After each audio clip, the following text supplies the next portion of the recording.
Vous rentrez de mission à la demande de l'ambassade de France et d'autres organismes professionnels sur les pays du Maghreb. Dans quel domaine êtes-vous intervenu? Alors, je suis intervenu dans différents domaines. Le premier domaine, c'est le domaine de la formation, avec des variantes, et plus spécifiquement pour la santé, pour la mise en place également de la validation des acquis et des expériences, mais aussi en tant que conférencier sur les problématiques des maladies dégénératives.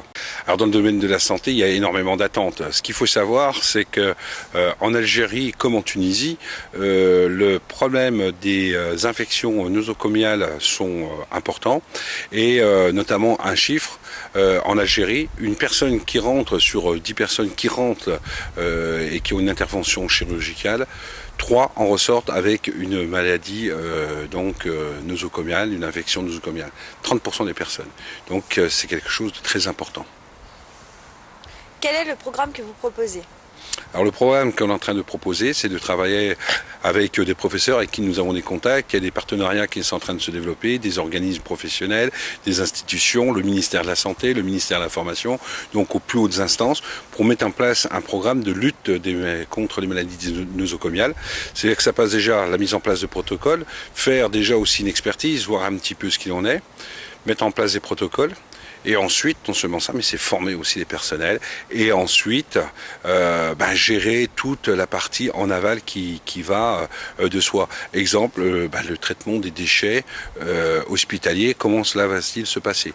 Exemple, dans le domaine, il n'y a pas grand-chose, que ce soit de la partie conteneur, donc stockage, que ce soit la partie également incinération, eh bien tout ça est à mettre en place. Donc notre programme va consister à mettre en place des solutions avec également des formations, former les personnels et ensuite analyser, voir un petit peu quels sont les résultats obtenus. Quels sont les moyens envisagés par les hautes autorités de la santé pour assainir la situation existante? Alors, ce qui est important de savoir, c'est que le gouvernement a mis en place une politique à plusieurs niveaux. Ils veulent libéraliser le pays. Le président Bouteflika se dit, en Algérie, on a du pétrole, on a du gaz, mais ça ne va pas durer éternellement. Donc c'est pour cette raison qu'il y a un programme qui est mis en place. Par rapport à ces domaines-là, donc le gouvernement a une volonté de développer des partenariats avec des professionnels que nous sommes et qui est reconnu dans les domaines de la santé.